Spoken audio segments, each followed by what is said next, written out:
Buenos días, doctora. ¿Me escucha? Buenos días, sí te escucho. ¿Ya puedo comenzar? Sí, yo estaban en otra clase. Falta la mitad del salón que se conecte. ¿Tienen alguna idea qué pasa? Creo que se están uniendo, doctora. A veces tarda un poquito en aparecer la notificación. Ah, ya estamos como a la mitad.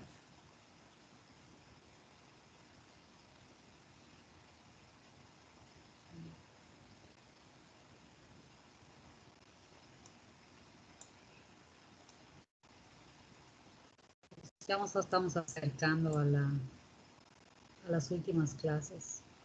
¿Cómo se sienten?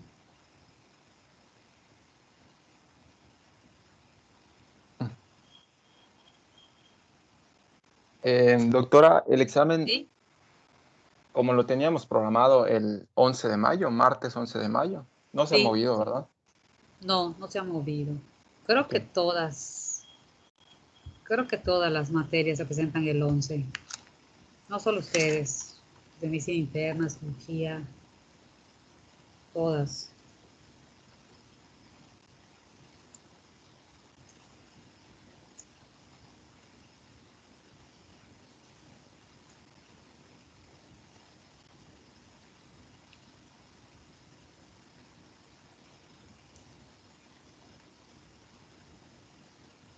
Pues yo creo que podemos iniciar, ya son 11:08, solo hay 30, pero a lo mejor tuvieron alguna otra,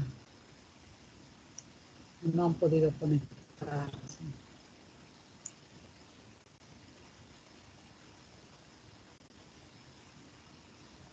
Iniciamos. De acuerdo. Pues el día de hoy vamos a ver el tema 23 del temario, que es criptorquidia, hidrocele y escroto agudo. Va a estar a cargo de mi compañero Esteban Pinto y pues de mí. Yo les voy a hablar primero lo que es el escroto agudo. Realmente es un tema en general no tan complicado como algunos otros que hemos visto y tocaremos los principales diferenciales pues, del escroto agudo, ¿no? Vamos a iniciar con lo que es la definición. Es un dolor escrotal agudo y aumento de volumen del mismo. Generalmente está asociado a una inflamación de esta zona escrotal. La etiología, por mucho, la torsión testicular y la torsión de un apéndice testicular es la gran mayoría de los casos, representa el 80%. En segundo término tenemos a la epididimitis, la orquitis o la inflamación de ambos, que viene siendo la orquiepididimitis y esta representa el 15%. Y ya en última instancia, todo lo que es traumatismo de la zona testicular, las hernias que pueden estar encarceladas o estranguladas, la púrpura de Schönlein-Heinrich, un tumor o incluso el edema pueden ser parte de este cuadro de escroto agudo, pero solo representa el 5%. Entonces, nuestra clase principalmente va a estar centrada en lo que es la torsión del testículo y del apéndice, ¿no? Pero igual vamos a tocar las otras. Aquí les presento una caricatura que ya hemos visto, pues varias, de lo que representa la torsión testicular. De entrada, es una urgencia médica. Una persona que tiene una torsión de testículo, hay que movernos lo más rápido posible para que entre a quirófano. ¿Por qué? Porque se está comprometiendo la vasculatura del testículo y esto nos está llevando a una isquemia y posteriormente pues a la pérdida del testículo.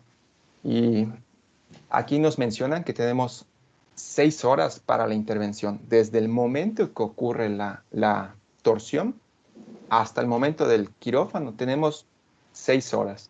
Claro que esto es variable porque revisando las clases anteriores, la doctora decía que a veces la torsión no es franca, puede haber una semitorsión y nos puede dar un poco más de tiempo. Es decir, que por momentos se compromete la vasculatura y luego como que se destuerce, como por así decirlo, ¿no? Pero se vuelve a torcer y así. Entonces, para ser sencillos, tenemos 6 horas. Quizá tengamos 8, quizá tengamos 10, pero en nuestra mente metamos 6 horas pues para darle un mejor pronóstico a nuestro pacientito.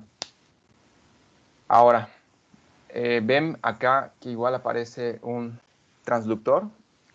Es porque el ultrasonido va a ser la principal herramienta de imagen que nos va a servir pues para diagnosticar esta torsión testicular. Y más adelante vamos a abordar los algoritmos para ver en qué momento lo vamos a utilizar y en qué momento lo podemos sospechar y esperar un momento, ¿no? Pero realmente esta imagen, a grandes rasgos, es de lo que se trata la clase. Bueno, entrando un poco a lo que ocurre en la torsión, es la rotación del cordón testicular sobre su eje longitudinal, provocando una disminución o ausencia de la vascularización del testículo. Esto primero compromete la circulación venosa, la compresión venosa, nos va a dar una congestión y, como ya les dije anteriormente, nos va a llevar a la isquemia y posteriormente pues a la pérdida con la necrosis de este testículo y habrá que hacer una orquiectomía y pues se pierde un testículo. Hay dos maneras en las que puede ocurrir esto. Tenemos 2 picos de incidencia. Una es la neonatal y la otra es la que se acerca a la adolescencia. Hay torsión intravaginal y torsión extravaginal. Vamos a iniciar con la torsión intravaginal. Como lo podrán observar en la parte izquierda, se representa de manera gráfica qué ocurre en esta torsión intravaginal, que es la que ocurre cerca de la adolescencia, entre los 2 y 18 años, y es una mala fijación del testículo a lo que es la túnica vaginal, esta capa que envuelve al testículo. Lo que pasa acá es que, según investigué, en la adolescencia pues se empiezan a desarrollar los caracteres sexuales, entre otras cosas, y entonces esto provoca un aumento de la cavidad virtual en la que está el testículo. Entonces, este aumento de la cavidad virtual hace que nuestro testículo pueda moverse un poco más y esto conllevará a una rotación, ¿no? Ahora, pasando a la otra parte de lo que es la torsión extravaginal, esta ocurre generalmente en el periodo neonatal y esto es una rotación de todo. Se produce una rotación del testículo y la túnica vaginal de manera sinérgica, de forma conjunta, y sucede antes de que en el infante se haya fijado el testículo, ¿no? Estos son los 2 tipos de presentación. Ahora, pasando a lo que es la torsión del apéndice testicular, vamos a encontrar este signo que es casi patognomónico de este evento, que es el signo de punto azul. Como podrán ver en la imagen, se nota una pequeña zona violácea. Lo que nos quiere representar ese cambio de color es que hay una necrosis del apéndice testicular. A diferencia o a comparación de lo que es la torsión del testículo, esta no compromete lo que es al testículo. Puede ocurrir, pero no significa que se vaya a perder el testículo a comparación de la torsión testicular, que ese sí está comprometiendo a la vasculatura. Es muy similar. Isquemia, necrosis, lleva al punto azul. Se dice que el dolor es muy intenso, pero no tan intenso como viene siendo la torsión testicular. Y acá les tengo puesto pues una información que dice que son remanentes de los conductos de Müller y de Wolff y están localizados en el polo superior del testículo. Ahorita vamos a abordar bien en un algoritmo todo lo que les estoy comentando. Esto es una pequeña introducción a lo que son las presentaciones del escroto agudo. En esta tabla se resume muy bien lo que hemos comentado en las primeras diapositivas. La torsión testicular, la edad, como ya lo mencionamos, 2 picos, neonatal y cerca de la adolescencia. La evolución es aguda. El dolor de la localización se dice que es difuso, pero es en todo lo que es la zona escrotal. Toda la zona escrotal es un dolor muy intenso. No sé si habrán visto las clases del doctor Pablo, pero menciona que cuando hay un trauma testicular, el dolor es muy intenso, pero así como es de intenso, es de breve.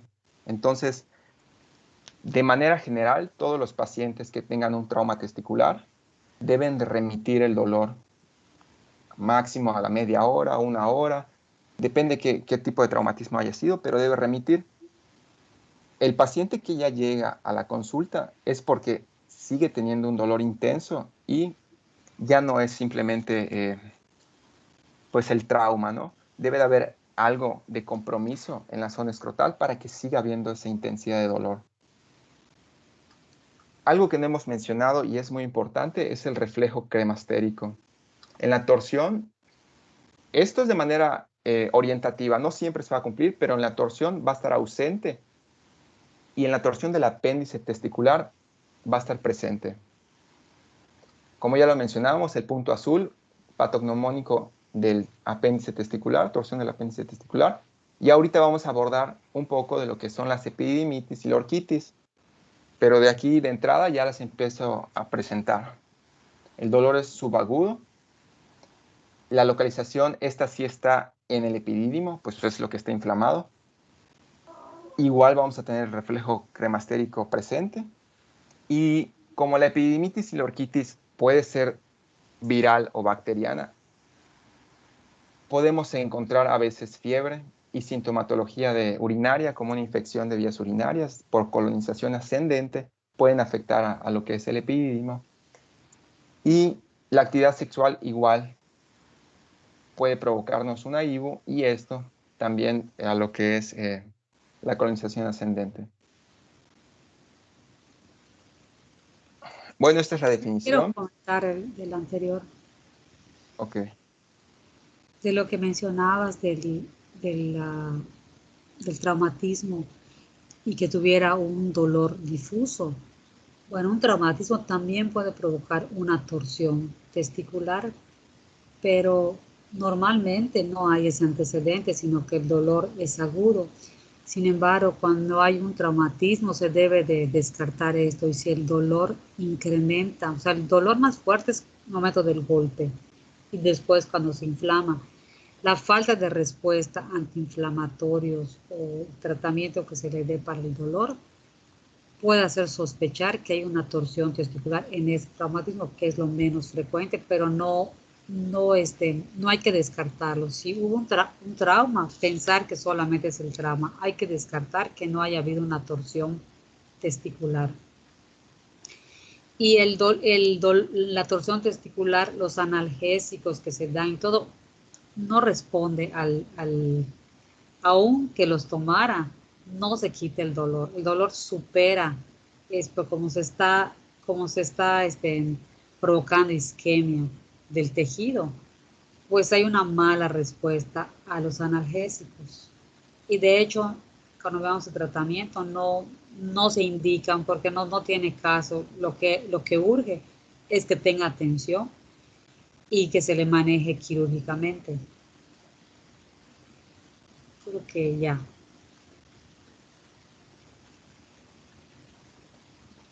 De acuerdo, doctora.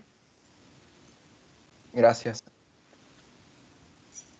Ahora, pasando a lo que es la inflamación del epidídimo del testículo o ambos, que se conoce como epididimitis, orquitis o orquiepididimitis, pues este viene siendo la segunda causa de este cuadro de escroto agudo y se presenta en la infancia con un porcentaje de 20 a 30% de que ocurra.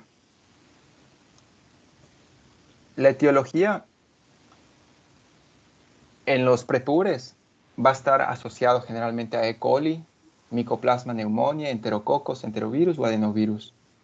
Y generalmente es por infección del tracto urinario y que viene siendo por reflujo retrógrado de la orina a través de estos conductos eyaculadores. Y en los adolescentes, como anteriormente habíamos mencionado, las enfermedades de transmisión sexual son las que van a tener un poco más de incidencia, como clamidia y gonorrea. Incluso E. coli va a estar presente en ambos.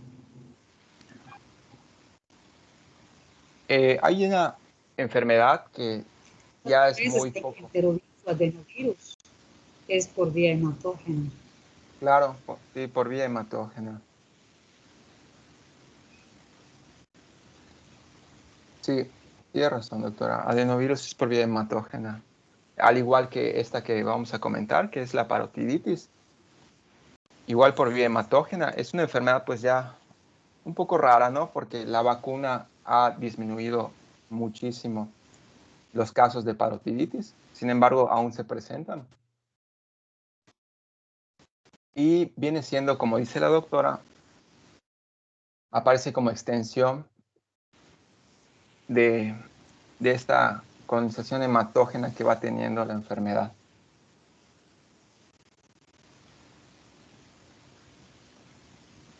Esta imagen se presentó en la exposición anterior y la rescaté porque nos compara la epididimitis versus una torsión testicular.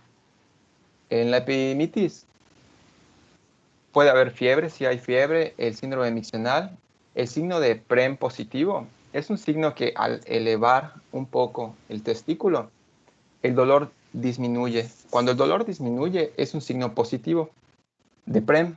Y si no disminuye el dolor, pues es negativo. El reflejo cremastérico debe estar conservado en la epididimitis.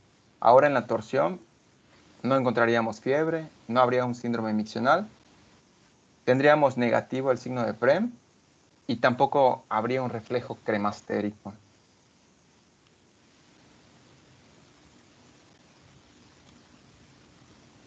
Muy bien. Voy a hacer un poco de zoom de este algoritmo. Realmente es un buen algoritmo que se va a abordar ahorita la primera parte, que es la parte de dolor, y posteriormente mi compañero Esteban hablará todo lo que es la parte de lo que es no doloroso. Entonces, vamos a partir con el aumento del volumen escrotal.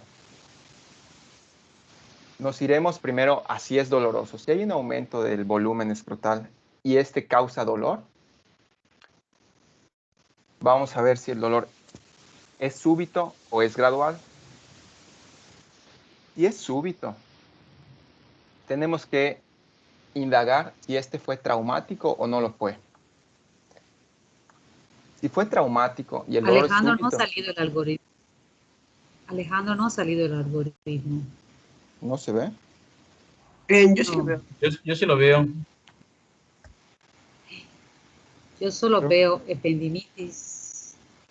Ahorita como que ya empezó. Ahorita Mm. ya. ¿Ya lo ve, doctora? Ya, ya lo veo. Ok. Bueno, Gracias. no de nada. Entonces, si hay aumento del volumen, este es doloroso y es un dolor súbito, lo siguiente que tenemos que hacer es investigar si fue traumático o no. Si sí lo fue, necesitamos un USG, un ultrasonido, para confirmar que haya sido una torsión testicular. Nosotros tenemos que pensar en torsión testicular porque esto es urgente, no podemos perder tiempo.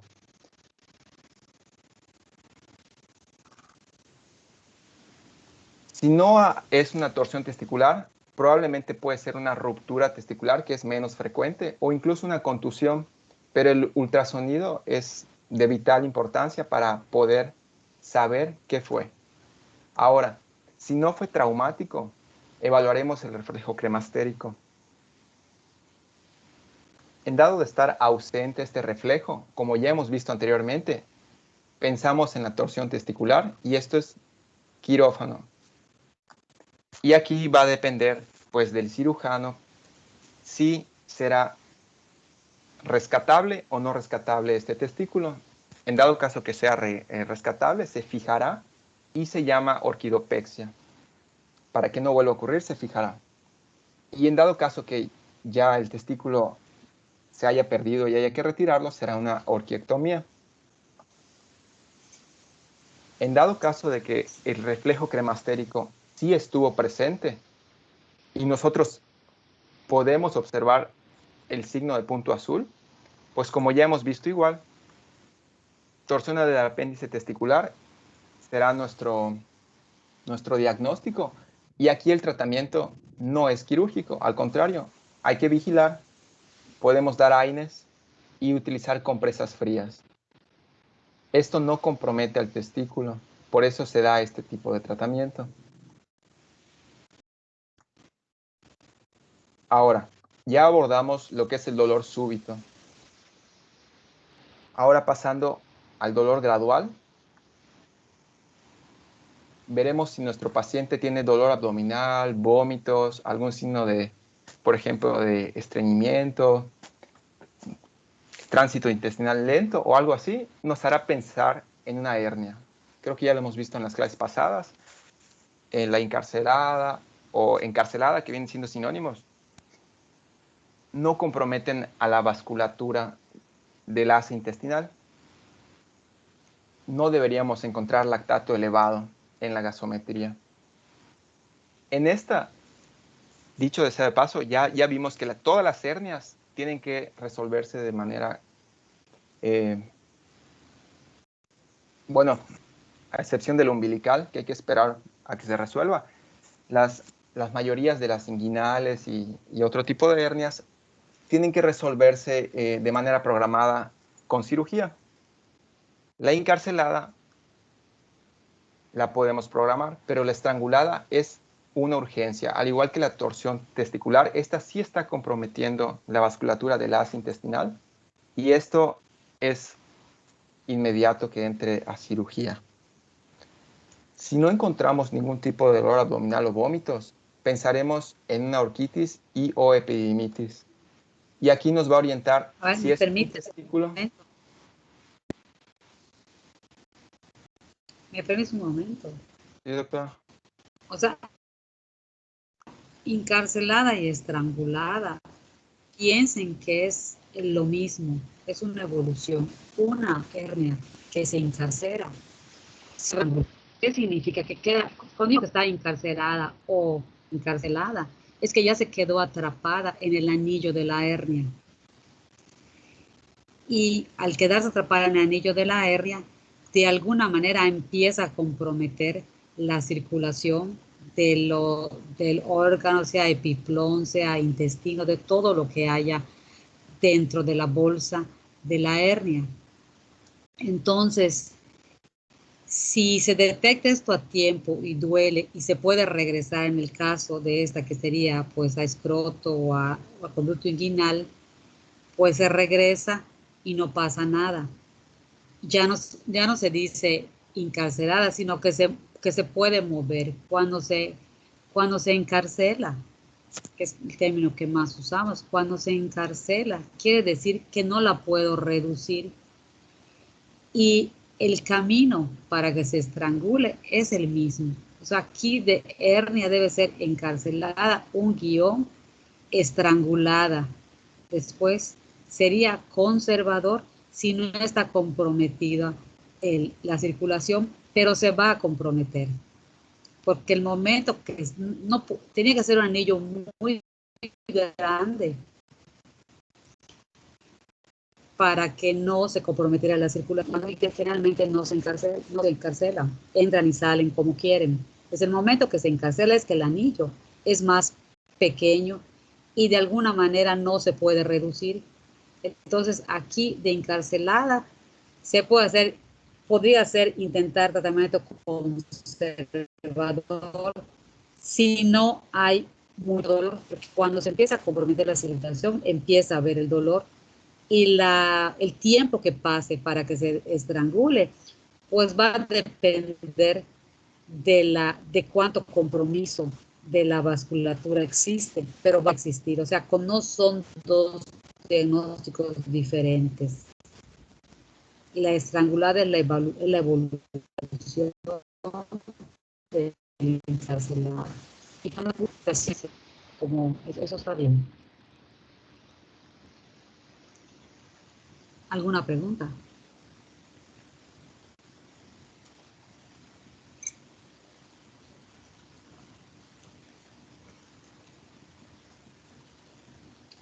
Ya no me escuchan. Sí, seguro. Sí, se escucha, doctora. Todo claro. Ok. ¿Puedo continuar, doctora? Sí, claro. Pregunté Ok. si te habían preguntas, si te había quedado claro.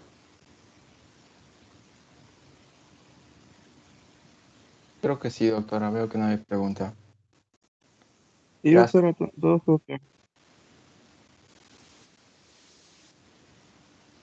¿Sí?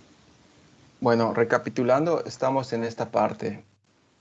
Hay un aumento del volumen, el dolor es gradual y no encontramos un dolor abdominal o vómitos. Entonces estaremos pensando en la inflamación del testículo o del epidídimo.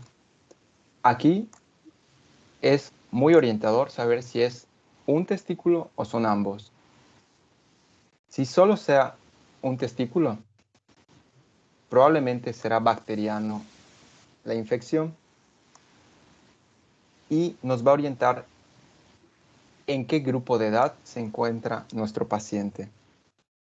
Si es un niño, como ya mencionamos en las primeras diapos, pensaremos en el E. coli y el tratamiento puede ser amoxiclavulánico o incluso, como ya hemos visto en la clase de infección de vías urinarias, sospechar malformaciones de la vía urinaria. No sé por qué dice vida urinaria, que hay un error ortográfico. Es vía urinaria. Ahora, si nuestro paciente es un adolescente, pensaremos en una enfermedad de transmisión sexual, como en clamidia o en gonorrea. Y igual la E. coli puede estar presente, por eso daremos ceftriaxona, que cubre a estas primeras dos, y doxiciclina, que cubre a E. coli. Esto es con respecto a si fuera unilateral, pensaríamos en bacteriano. Ahora, como ya había mencionado la doctora, las causas virales como la parotiditis o los adenovirus pueden hacer por vía hematógena, inflamar a estas estructuras y aquí el tratamiento sería sintomático. Esto sería el abordaje de esta parte del algoritmo cuando es doloroso. Más adelante mi compañero abordará todo lo que es la parte de la derecha, que es el no doloroso. ¿Hay alguna pregunta hasta esta parte de la exposición? ¿O puedo pasar ya a las preguntas?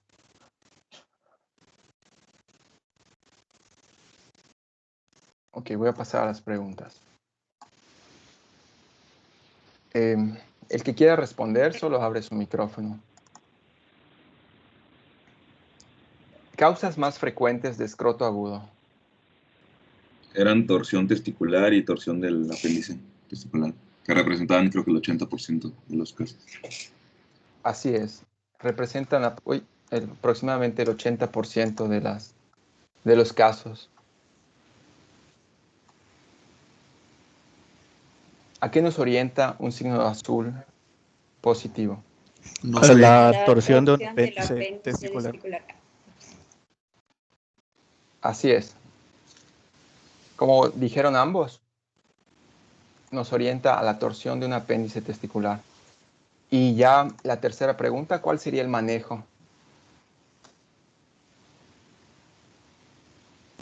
Vigilancia, AINES y compresas frías.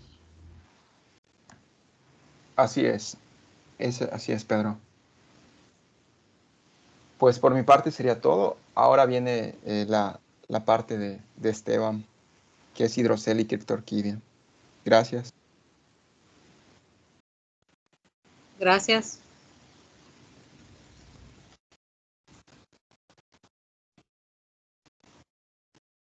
Doctora, tengo una pregunta.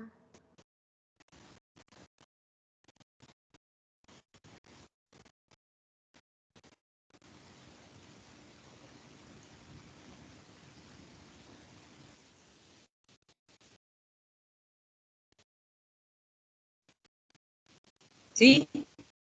Ah, pensé que no me escuchaba. ¿Se puede pasar a la estrangulación sin pasar por la encarcelación directo o tiene que haber el antecedente?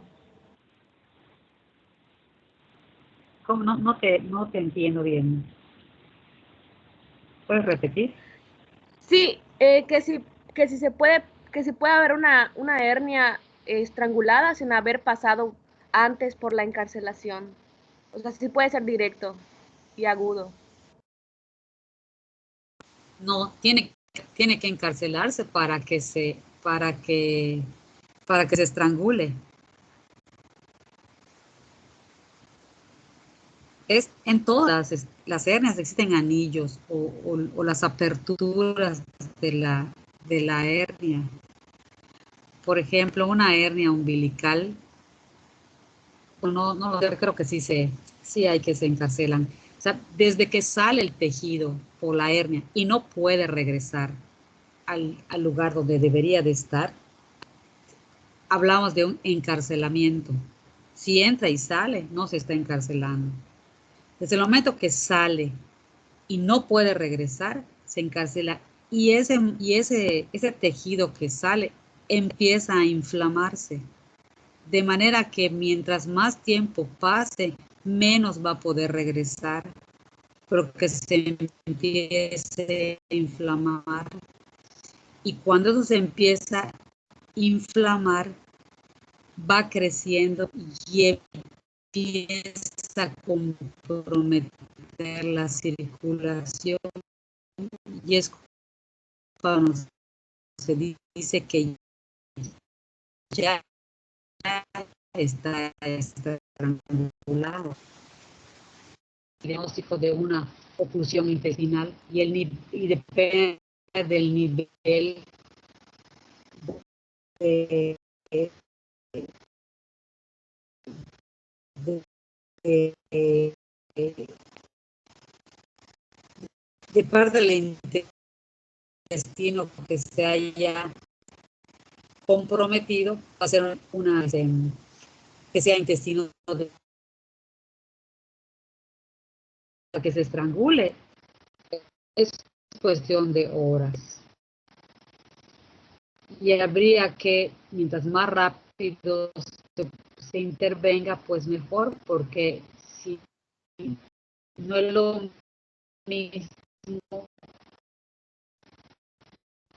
mismo que pasa con el testículo. Disculpe, doctora, Si se está entrecortando, pero no sé si es mi el internet o... testículo es viable, pues no pasa nada, solamente todo es viable. O sea, reducen la hernia, ven cómo se esperan. ¿Perdón? Se escucha entrecortada, doctora. ¿Perdón? Su audio se escucha muy ¿Me entrecortado. escuchan? Es que se entrecorta su audio, doctora. Micrófono.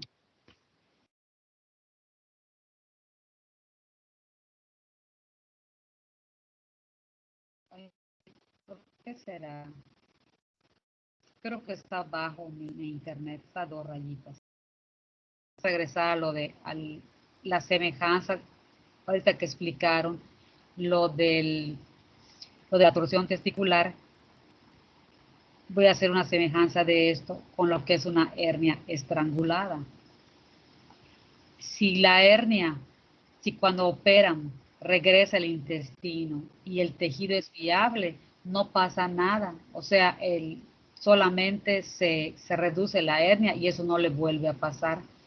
Pero si ya está estrangulada y ya hay necrosis del intestino, entonces tiene que, cuando regresa, ya no es simplemente regresar al intestino, sino que tiene que hacer una anastomosis. ¿Qué va a hacer? término terminal, como dicen, quitan la parte necrosada y pegan el intestino, o depende del estado general del paciente. Si esto es colon y hay mucha, en el colon hay más bacterias que en el intestino delgado, y el estado del paciente compromete, o sea, que hubiera una sepsis, se pensara que los cabos no van a pegar porque el paciente no está en las condiciones fisiológicas para que tenga un buen cierre primario de cabo con el intestino. Entonces hacen una colostomía de la parte del intestino y van a cerrar por segunda intención cuando el niño mejore sus condiciones. Entonces, si se dan cuenta, mientras más tiempo pase, se complica más el paciente. En el caso de la torsión testicular, cuando se opera tempranamente, pues se distorsiona, se fija y se conserva el testículo. Y conforme más tiempo pase, pues va a perder el testículo, porque ya no hay manera de recuperarlo. Entonces sí, se necesita que haya un encarcelamiento para que después se estrangule. El tiempo de esto pues va a variar dependiendo de la cantidad del tejido. Si en lugar de intestino allá en la hernia estuviera epiplón y se compromete, o sea, y se encarcela epiplón, pues va a ser muy doloroso, pero no va a tener tanta consecuencia. O sea, muy doloroso, se opera, se quita la parte del epiplón, se arregla lo mejor que fuera, pero no va a haber el signo de oclusión intestinal porque el trayecto está bien, nada más es la inflamación de lo que es el epiplón y se perderá esa parte, y que esa parte de epiplón no contenga vasos que comprometan la circulación del intestino. Cada caso pues va a ser diferente. Si se compromete el intestino, aunque el intestino no esté allá en la hernia, y se compromete, se puede también necrosar.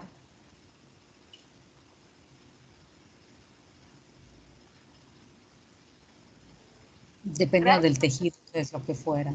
Ok. Pues podemos continuar, Esteban. ¿Me escucharon mejor o no sirvió de nada que acercara a mi micrófono? Sí, doctora, se escuchó mejor. Ok, gracias.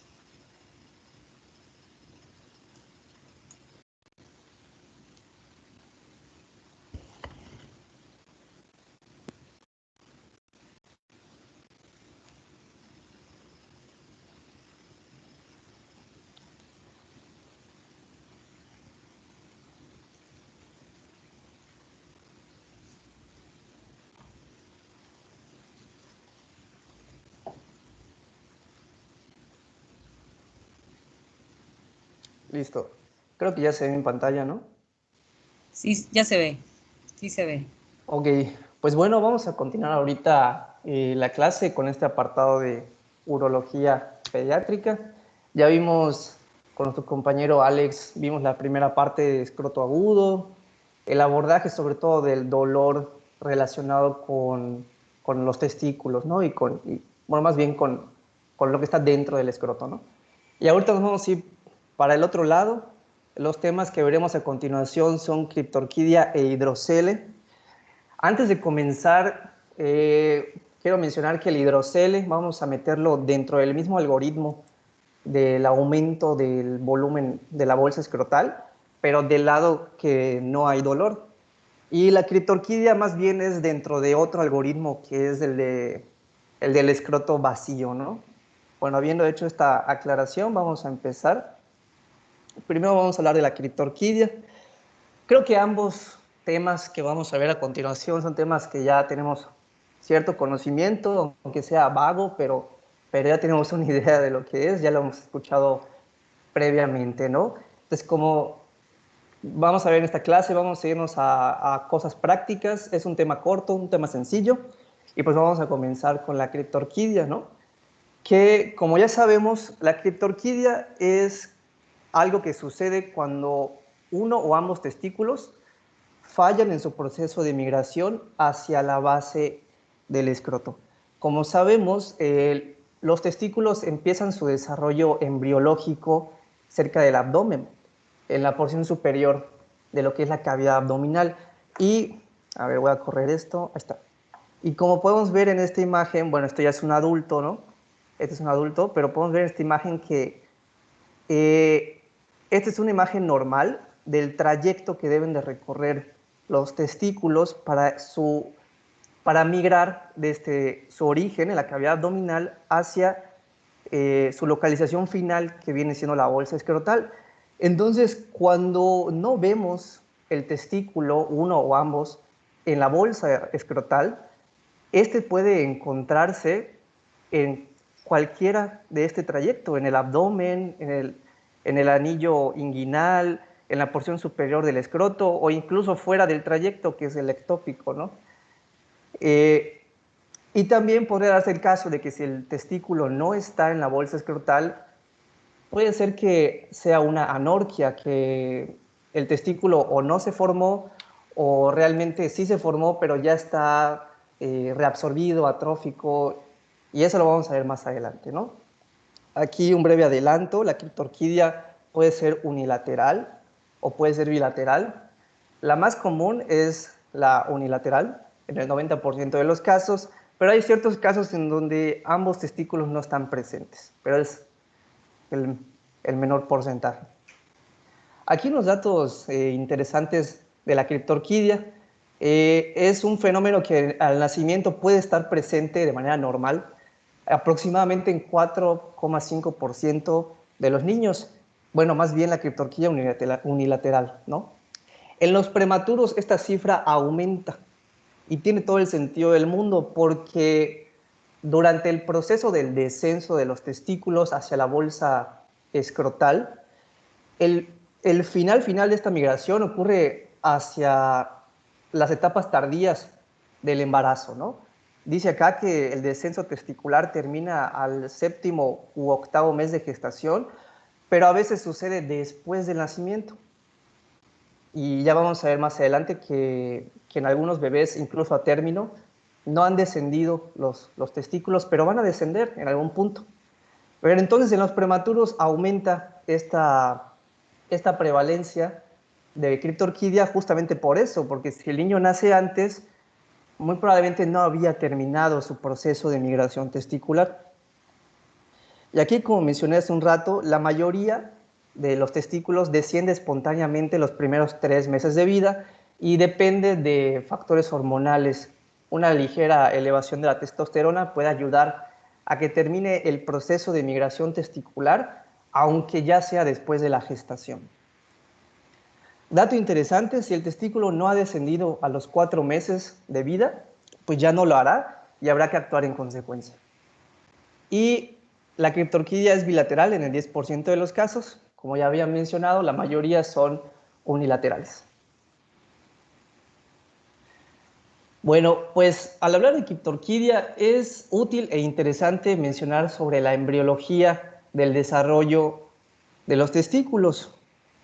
Desde la sexta a 8ª semana de gestación empieza la formación del testículo, y esto depende pues, del material genético de los cromosomas, de la presencia del cromosoma Y, que da pie a que pueda empezar el desarrollo testicular. Hacia la semana 10 y 11, las células de Leydig, productoras de testosterona, ya empiezan a producir esta testosterona, lo que hace que lo que es la base, el conducto wolfiano o mesonéfrico, empieza a formar estructuras del aparato reproductor masculino, como son el epidídimo, el conducto deferente, la vesícula seminal y el conducto eyaculador. Y ya hacia las últimas semanas de gestación es que termina todo este proceso de formación y migración de los testículos.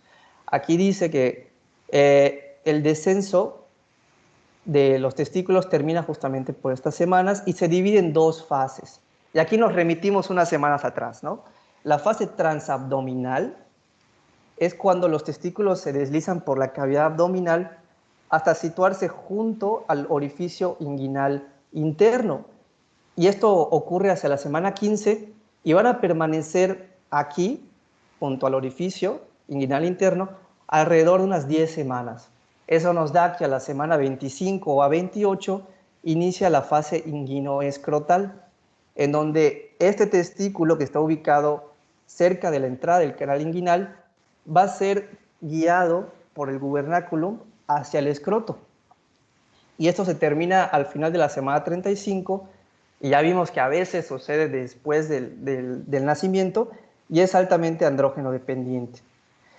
Y bueno, para entenderlo mejor vamos a basarnos de esta imagen que creo que es muy clara. Aquí vamos a trabajar sobre este esquema que es un corte sagital. Vemos estructuras como el pene, los testículos, el peritoneo, aquí el conducto inguinal. Esta estructura que vemos en azul es el gubernáculum que hablábamos, que va a empezar a ayudar al descenso del testículo, ¿no? Y junto con el testículo que tiene que atravesar el conducto inguinal, van a pasar otras estructuras, claro está, ¿no? Como es el conducto deferente, que es esta estructura que vemos de azul más claro, y esta flecha amarilla representa la invaginación de una porción de peritoneo que va a dar lugar a la tónica vaginal de la que ya nos habían hablado hace un ratito, ¿no? Y aquí en esta segunda imagen se ve justamente cómo empieza a descender las tres estructuras, el testículo, todo lo que son los conductos espermáticos y el proceso de la túnica vaginal. Y aquí, cerca del 9º mes de gestación, ya vemos que el testículo está dentro de la bolsa escrotal, acompañado de sus conductos y la túnica vaginal, que forma entre el peritoneo y la túnica vaginal, va a formar este conducto que se va a terminar atrofiando y va a, bueno, de manera normal, y va a impedir ya el paso de más líquido. Que esto nos va, aunque estamos hablando de criptorquidia ahorita, todo esto igual nos sirve para cuando veamos hidrocele, porque en el hidrocele es importante la acumulación de líquido justamente en la túnica vaginal. Y bueno, ¿cómo podemos clasificar a la criptorquidia? ¿Sí? Cuando vemos que hacemos una exploración física y vemos y sentimos que el testículo no está, ya sea uno o ambos testículos no están en la bolsa escrotal, bueno, primero lo vemos, ¿no? Y luego empezamos a palpar. Y la clasificación de palpable y no palpable es útil incluso para el manejo, ¿no? Los testículos que no vemos en el escroto, pero empezamos a hacer la exploración física y los palpamos, pues podríamos encontrarlo aquí en el trayecto del conducto inguinal. También podría ser el caso de un testículo retráctil, que ahorita voy a mencionar un poco qué es esto. O incluso puede ser que sea un testículo ectópico, que lo palpemos, por ejemplo, aquí en la región suprapúbica, ¿no? Entonces, en esta imagen vemos el testículo correctamente ubicado en la bolsa escrotal, el testículo inguinal, que lo podríamos palpar en la exploración física, y algún testículo ectópico que igual podríamos palpar, y aquí un testículo supraescrotal que está ligeramente arriba del escroto, ¿no? Y en el caso de que hacemos la exploración física y la palpación intencionadamente para buscar dónde se ubica ese testículo que no está en el escroto, podría ser que no lo palpemos. No lo palpamos, pero puede ser que sí siga, que sí esté en el trayecto de inguinal, ¿no? Puede ser un ectópico que no logremos palpar. Y bueno, uno de los comunes es que se haya quedado en la cavidad abdominal, o está la posibilidad de que sea un testículo ausente, que no lo vamos a terminar encontrando a pesar de que busquemos intencionadamente con pruebas, con la paroscopía y todo. Al final puede ser que no haya un testículo. Y bueno, como ya había mencionado, el diagnóstico de la criptorquidia es principalmente clínico, inspección, palpación principalmente. Vamos a palpar la zona inguinoescrotal. Menciona que la técnica debe ser con el bebito acostado, boca arriba, y con las piernas flexionadas y en abducción, o sea, como la posición de ranita o de rana, que se le llama, ¿no? Y la palpación la comenzamos de aquí para acá, Si nos imaginamos a la cresta espinoilíaca anterior, en este punto, y vamos en trayecto caudal, ¿no? En sentido caudal, vamos de aquí hacia el pubis, palpando para ver si no encontramos por ahí el testículo en este trayecto, ¿no? Y bueno, el caso de una criptorquidia pues se maneja por especialistas, entonces hay que realizar una interconsulta con cirugía. Y aquí menciona que la evaluación del reflejo cremastérico puede ayudar a diferenciar de una criptorquidia del testículo retráctil, que aquí pongo al testículo retráctil, que es parte de los palpables. El testículo retráctil, de hecho, no es una criptorquidia, pero puede convertirse a. El testículo retráctil es básicamente un testículo que por momentos está en el escroto y por momentos puede retraerse y asciende. De hecho, también se le llama el testículo en ascensor. Y como dije, no es tal, o así lo vi, no es tal una criptorquidia, pero puede convertirse en una criptorquidia o puede simplemente al final de la pubertad ya permanecer ya totalmente en el escroto, ¿no? ¿Y qué es lo que sucede? O sea, nosotros cuando veamos para el diagnóstico diferencial, básicamente vemos que la bolsa escrotal está ausente. Por ejemplo, le falta un testículo, ¿no? Y empezamos a hacer la palpación y lo encontramos que está arribita, o sea, cerca del anillo inguinal o por el anillo inguinal. Entonces, intentamos agarrarlo y posicionarlo otra vez en la bolsa escrotal. Y va a ser un testículo retráctil cuando logremos posicionarlo en la bolsa escrotal y se queda ahí un rato, pero en algunas situaciones regresa, ¿no? Se regresa este testículo. Y aquí te menciona la evaluación del reflejo cremastérico para diferenciar. Muchas veces lo que sucede es que el reflejo cremastérico en algunos niños es muy potente, entonces en situaciones emocionales fuertes, que el niño esté llorando, que el niño esté muy ansioso, el reflejo cremastérico puede elevar bastante el testículo y entonces desaparece de la bolsa escrotal.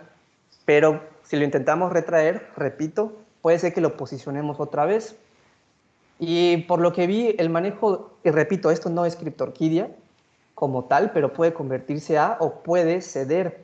Entonces el manejo puede ser expectante y si no se resuelve, pues se puede intervenir, sobre todo dependiendo, por lo que pude ver, de cuánto tiempo pasa arriba y cuánto tiempo pasa abajo, porque si pasa mucho tiempo arriba, aunque sea retráctil, pues puede tener todas las consecuencias de que está el calor y todo eso, ¿no?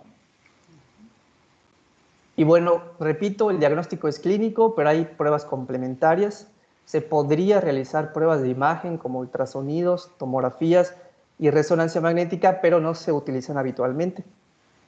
También está la determinación hormonal, o sea, con testosterona, que se debe realizar solo en caso de una criptorquidia bilateral. Y esto lo vamos a ver más adelante en el algoritmo, pero me adelanto aquí un poco. En el caso de que sea una criptorquidia bilateral, que repito es el 10% de los casos, está la posibilidad de que los testículos no hayan descendido y podamos hacer algo todavía por ellos, pero hay la posibilidad de que no estén los testículos.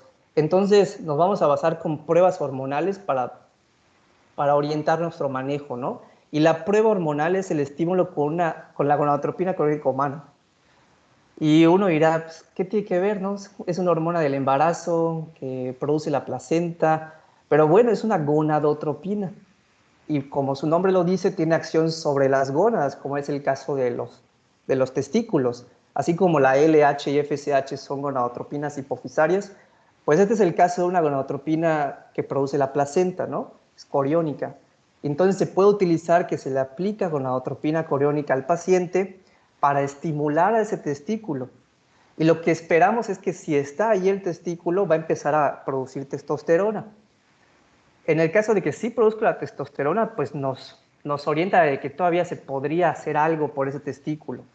Pero si no, si la prueba es negativa, pues sugiere que no hay el testículo o que sí hubo, pero pues bueno, ahorita ya no está. básicamente, ¿no?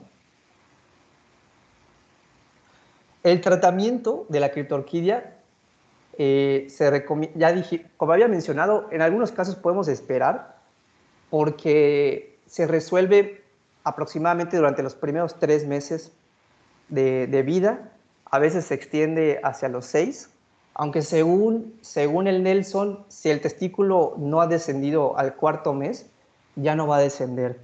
Entonces, en ese caso, ya habría que hacer una corrección quirúrgica para prevenir las consecuencias, las secuelas de que ese testículo esté allá arriba, ¿no? Que pueden ser cáncer e infertilidad, porque la cavidad abdominal, tiene una temperatura pues, elevada respecto a la que tendría en el escroto, pues eso hace que se empiece a dañar el testículo, digámoslo así, y cambia su histología y predispone a cáncer y obviamente predispone a infertilidad, ¿no? Entonces hay que corregir eso, hay que detectarlo, hay que corregirlo aproximadamente entre los 6 y 12 meses de edad.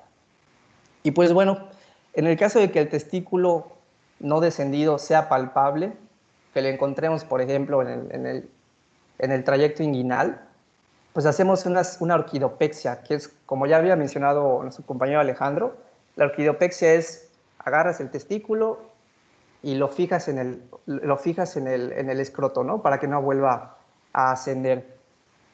Y en el caso de una criptorquidia no palpable, unilateral, se recomienda una laparoscopía exploradora para determinar si está por ahí el testículo y ver si todavía es viable, puedes hacer la orquidopexia. Y si no es viable, pues la orquiectomía, ¿no? Y en el caso de que sea una criptorquidia bilateral, es lo que ya habíamos visto antes. Hacemos las pruebas para ver con gonadotropina, para ver si están por ahí los testículos y se puede hacer algo o pues ya no se puede hacer nada. Entonces vamos a ver este algoritmo que es tomado de clases anteriores. Y este es el algoritmo de la bolsa escrotal vacía. Hacemos la exploración física, que ya habíamos visto, que es cefalocaudal, una palpación desde la espina ilíaca anterosuperior hacia el pubis, en la dirección del conducto inguinal, y estamos buscando a ver si palpamos o no palpamos a este testículo, ¿no? Si el testículo sí es palpable, hay que ver si no es un testículo retráctil. Entonces se intenta el descenso manual y si sí logra descender, pues es el testículo retráctil, ¿no? Y hay que hacer un seguimiento hasta la pubertad, porque como ya había mencionado, los dos caminos de un testículo retráctil puede ser que se convierta en una criptorquidia y que permanezca todo el tiempo allá arriba, o que cerca de la pubertad el mismo aumento de peso del testículo haga que se quede ahí abajo y ya se resuelva, ¿no? Si logra descender por ahí de la pubertad, pues ya estuvo, ¿no? Pero si no desciende y se convierte en una criptorquidia, pues hay que hacer una orquidopexia, ¿no? El seguimiento tiene que ser cada 2 a 3 meses para ver cuál es la evolución del caso. En el caso de que no logre descender el testículo, pues entonces ya hablamos de una criptorquidia y habría que hacer la interconsulta por cirugía y ya se decidirá si el testículo es viable, si no es viable, si hacemos orquidopexia y demás. Y bueno, ahorita vámonos al otro lado. Doctora, ¿iba a comentar algo? No, está bien. Ok. Ahorita vamos al otro lado del algoritmo, que el testículo no sea palpable. ¿Pero qué no palpamos? ¿Uno o los dos testículos? Porque si solo no palpamos uno, si es una criptorquidia unilateral, pues ya sabemos que el manejo es laparoscópico. En cambio, si ambos testículos no los palpamos, hay que hacer la prueba con gonadotropina para ver si vale la pena ir a investigar, ¿no? Allá arriba en la cavidad abdominal. En una criptorquidia unilateral no vale la pena hacer la gonadotropina coriónica humana porque pues estamos partiendo de que sí hay un testículo y si lo estimulamos, pues sí va a aumentar la gonadotropina coriónica humana del testículo que está en el escroto y pues no nos indica nada de si hay uno o no hay arriba en el abdomen, ¿no? Entonces, bueno, repito, Si el testículo no es palpable, es unilateral, hacemos la laparoscopía. Si localizamos el testículo, vemos si es viable o no. Si es viable, orquidopexia, lo bajamos, se fija, y si no es viable, se extrae, orquidectomía. Y en adolescentes se puede valorar la colocación de una prótesis con fines estéticos, psicológicos y sociales para el paciente, ¿no? En el caso de que no se localice el testículo, pues hablamos de una anorquia y pues ahí ya no hay nada que hacer. Y bueno, en el lado de una criptorquidia bilateral, ya habíamos mencionado, la prueba con gonadotropina coriónica para ver si aumenta o no aumenta la testosterona. Si sí aumenta, indica que ahí arriba en el abdomen hay un testículo que tenemos que ir a buscar, y si se encuentra, se realiza la orquidopexia. O sea, no Pero solo sí, eso, que está allá y que es viable, y porque que es viable. respondió. Para eso es la hormona. Si no responde, pues entonces pasamos a esta. Continúa. No, claro, exacto, doctora, muchas gracias. Sí, porque puede ser que sea una anorquia o puede ser que sí se haya formado el testículo, pero pues ya se dañó y ya no es viable, como dice la doctora, y ya no produce la testosterona, entonces pues no, en ese caso sí habría que quitarlo, tengo entendido, para prevenir las secuelas, ¿no? de cáncer principalmente, pero ya no es rescatable. Y bueno, si no aumenta la testosterona, aquí faltó entonces lo que ya mencionó la doctora, de que no es viable, pero igual puede ser que no haya los testículos, o sea, que no estén los testículos porque no se formaron, por ejemplo. Entonces nos preguntamos, ¿se trata realmente de un varón o puede ser un paciente femenino con genitales ambiguos? Entonces se puede realizar más minuciosa la exploración física, pero lo que al final va a dar la pauta es el cariotipo, si es un cariotipo femenino o masculino. Porque si es uno masculino, pues sí, es un masculino con anorquia, o sea, sin testículos. Pero si es una mujer y se trata de unos genitales ambiguos, pues ¿por qué? ¿Por qué está sucediendo eso? Pues una causa es que sea una paciente femenina con hiperplasia suprarrenal congénita, tema que vimos en tamiz metabólico y que ya habíamos mencionado que por problemas enzimáticos en la glándula suprarrenal, la vía del cortisol está alterada y no se produce el cortisol, pero la vía de los andrógenos suprarrenales está libre y hay un incremento de andrógenos que puede llevar a una virilización de la paciente y dar este fenotipo, ¿no? O sea, sale por la vía de los andrógenos. Y esta es la causa quizá más probable, pero no es la única. O sea, que solo sería como ejemplo, ¿no? Aquí hay que pensar primero en hiperplasia suprarrenal congénita, y si una vez que se descarte, pues vendrán muchos otros posibles diagnósticos. Así es. Y bueno, no sé si alguien tiene alguna duda, si no, pasaremos a hidroceles. Sí, ¿puedes poner tantito el diagrama otra vez, por favor? Solo para ver si lo entendí. En el caso de que de que no se palpe ni que sea bilateral, tanto si aumenta la testosterona como si no aumenta, tenemos que hacer la paroscopía, porque si aumenta es simplemente que son viables, entonces hay que buscarlos para hacer la orquidopexia, y si no aumenta también hay que hacerla para ver si no están o ya no es necesario. O bueno, supongo que sí, porque si los encontramos, pues hay que removerlos, ¿no? Por el riesgo de, por ejemplo, creo que pueden hacer cáncer.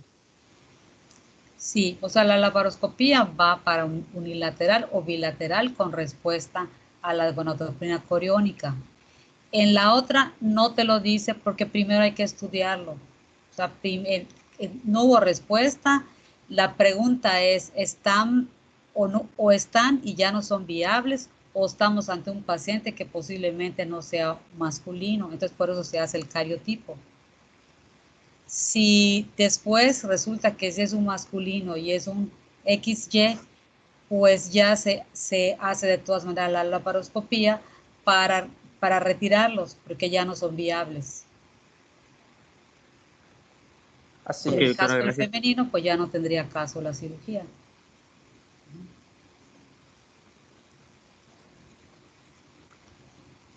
Bueno, no sé si te hago alguna otra duda.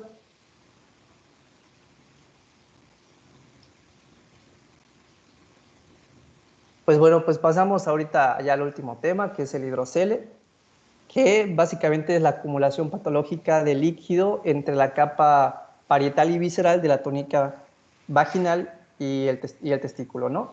Vamos a ayudarnos de esta imagen para recordar que aquí vemos el testículo dentro del escroto normal y aquí es con el hidrocele. Vamos a seguir estas líneas amarillas para ver que aquí en el peritoneo es lo que o sea, la línea amarilla marca el peritoneo que se continúa con el conducto peritoneo vaginal, que en casos normales está obliterado, y que cuando llega al testículo lo abraza formando la túnica vaginal, que como bien dice la definición tiene dos capas, la parietal y la visceral, que la visceral está pegada al testículo, ¿no? Y entre estas dos capas hay un espacio virtual que en el caso del hidrocele se llena de este líquido y es lo que hace que aumente el volumen del escroto y demás, ¿no?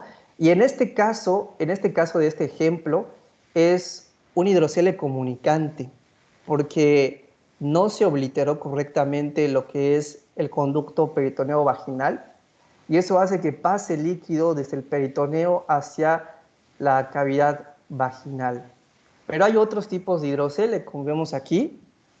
El comunicante es este mismo, que comunica el peritoneo con la cavidad de la túnica vaginal, pero también hay el hidrocele no comunicante, y hay un hidrocele que solo se acumula líquido en el cordón espermático. Como dato, del 1 al 2% de los recién nacidos presenta un hidrocele. Y bueno, entonces hay que hacer la distinción anatómica y clínica del hidrocele comunicante del no comunicante. El más frecuente de los dos es el de tipo no comunicante. En este caso, el proceso vaginal sí se obliteró durante el desarrollo, que es lo que debería de suceder, que se oblitere la comunicación peritoneo-vaginal. Y en este caso va a desaparecer sin que hagamos nada hacia el año de edad, donde se puede dar un manejo expectante. También hay el caso de que en el mismo hidrocele no comunicante, en algunos niños mayores puede producirse la acumulación de líquido, pero como consecuencia de un proceso inflamatorio en el interior del escroto, como en una torsión testicular, torsión de un apéndice testicular, epidimitis o un tumor del testículo, que hace que se acumule de manera patológica líquido y se forme el hidrocele. Y también está el hidrocele comunicante, que es el que habíamos visto, en donde el proceso vaginal permanece abierto y permite la entrada de líquido hacia el escroto. Y la diferencia clínica, porque ya vimos la diferencia anatómica, pero la diferencia clínica de ambos es si varía o no durante el día el hidrocele, porque el hidrocele comunicante va a aumentar gradualmente de tamaño durante el día y va a volver a ser pequeño por la mañana, porque pues obviamente es líquido que está pasando desde el peritoneo hacia el escroto y por cuestiones de gravedad y demás, pues puede acumularse más líquido cuando el bebé está pues sentado o está parado, y cuando vuelve a estar acostado pues disminuye el volumen del escroto, ¿no? Entonces es una diferencia clínica importante. Y otro dato es que el hidrocele comunicante tiene un riesgo de hernia inguinal, por lo mismo de que hay una comunicación entre la cavidad abdominal, que está llena de los intestinos, y el escroto. Entonces hay riesgo de una hernia inguinal. Y bueno, vamos a ver ahorita el diagnóstico del hidrocele. Y vamos a partir del aumento de volumen escrotal, que este es el algoritmo que ya nos había presentado Alejandro, en donde todo parte de que el testículo, o el escroto más bien, está aumentado de volumen. Entonces, la primera pregunta es si le duele o no le duele al paciente. En el caso de que sí le duele, es todo el algoritmo que ya nos presentó Alejandro, en donde hay que investigar si no hay una torsión testicular, si no hay una inflamación del epidídimo y o del testículo, si no es una hernia encarcerada o estrangulada, etc. Todo lo que tiene que ver con aumento de volumen más dolor. Pero nosotros nos vamos por el otro lado, que es el lado en donde no hay dolor. Lo que tenemos es un aumento del volumen escrotal. Entonces, el siguiente paso es realizar la prueba de transiluminación y ver si transilumina o no. En el caso de que sí transilumine, nos habla de un hidrocele. El aumento de volumen escrotal se debe a un acúmulo de líquido y al poner la lamparita transilumina. En el caso de que no transilumine, nos habla de que hay una masa que está aumentando el volumen del escroto. Y hay que investigar si es una masa intratesticular, si es una masa extratesticular, porque podría ser un tumor benigno, un tumor maligno, un seminoma, un nosominoma, algún infiltrado de una leucemia o un linfoma, o incluso una hernia y demás cosas, ¿no? Pero vámonos por el lado del hidrocele, que repito, aumento de volumen escrotal, no duele y sí transilumina. En este caso nos preguntamos si varía de tamaño durante el día. Y en el caso de que sí varía de tamaño durante el día, pues es uno comunicante que comunica con la cavidad abdominal y permite el paso de líquido y demás, ¿no? Pero si no varía de tamaño durante el día, es uno no comunicante. En el caso de que sea uno comunicante, y más bien en ambos, podemos esperar cierto tiempo, ¿no? En el caso del comunicante podemos esperar hasta 1 año a que se resuelva, y en el no comunicante podemos esperar máximo 2 años a que se reabsorba este líquido. Por lo que entendí, en el comunicante podemos esperar menos tiempo porque está el riesgo de desarrollar una hernia inguinal. Y entonces, pues eso es peligroso. E incluso si llegara a pasar a suceder que sucede la hernia, pues igual habría que corregirlo. Ya si no se resuelve, con el manejo expectante ya se realiza la cirugía para resolverlo quirúrgicamente. Quiero participar en cualquiera de los dos casos. Cuando se espera, por ejemplo, en este no comunicante, se espera máximo 2 años a que se reabsorba, en el entendido de que al año está más pequeño. O sea, Okay. no se ha terminado de reabsorber, pero está menor. Entonces, bueno, voy a dar otro año más para que se termine de reabsorber. Si al año está idéntico el volumen que cuando nació, no se ha habido decremento, pues no hay la expectativa de que en el siguiente año se va a reabsorber, pues prácticamente es nula.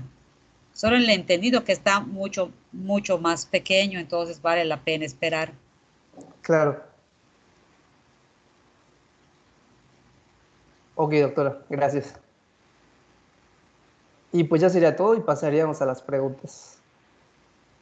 O no sé si alguien tiene alguna duda antes de pasar a las preguntas o Yo algún quisiera comentario. comentar un poquito más de la parte donde tienes de investigar las masas intratesticulares, o sea, el usar la transiluminación, siempre recomendable, es muy bueno, se puede hacer con un foco donde se examina la faringe, ¿no? Y debe ser porque las masas testiculares en pediatría, la mayoría son malignas.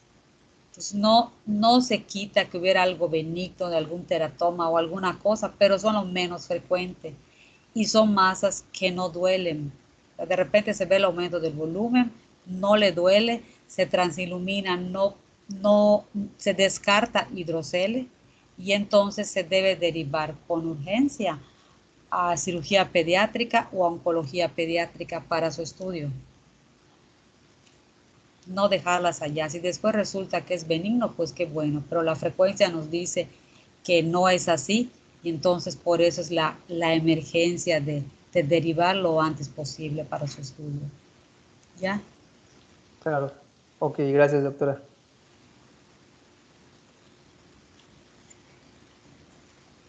pues bueno, si nadie tiene ninguna duda, pasaríamos a las preguntas. Cualquiera puede contestar. La pregunta número 1, menciona las diferencias anatómicas y clínicas entre el hidrocele comunicante y el no comunicante. Bueno, la diferencia anatómica es que en el comunicante el proceso vaginal no oblitera y en el no comunicante pues sí oblitera. Y la diferencia clínica pues sería que en el comunicante el tamaño del hidrocele varía de tamaño durante el día y en el no comunicante no varía. Correcto, así tal cual como dijo Alfonso. Muchas gracias. Y pregunta número 2, en el caso de una criptorquía bilateral, ¿qué prueba de laboratorio utilizarías y con qué fin? Pues yo utilizaría una prueba de gonadotropina coriónica humana para saber si eleva o no la testosterona. Si le eleva, pues esto sería sugestivo de que está la presencia de los testículos y que son funcionales. Y en ese caso, pues demandaría una laparoscopía. Y si no, pues tendría que explorar si los genitales que presenta el pacientito son ambiguos o no. Y en el caso de que lo sean, pues se realizaría un cariotipo para determinar si pues, es un paciente masculino o femenino con hiperplasia suprarrenal congénita. Correcto, muy bien, Eric. Y pues ya sería todo. No sé si alguien tiene alguna otra duda.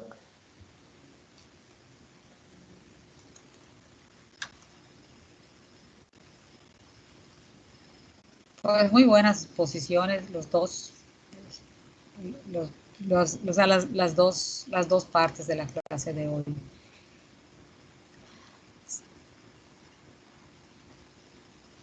¿Dudas? Bueno, entonces podemos dejarlo aquí y mañana vemos cardiopatía congénita, que es un tema bastante largo. Por lo general nos lleva 2 clases concluirlo.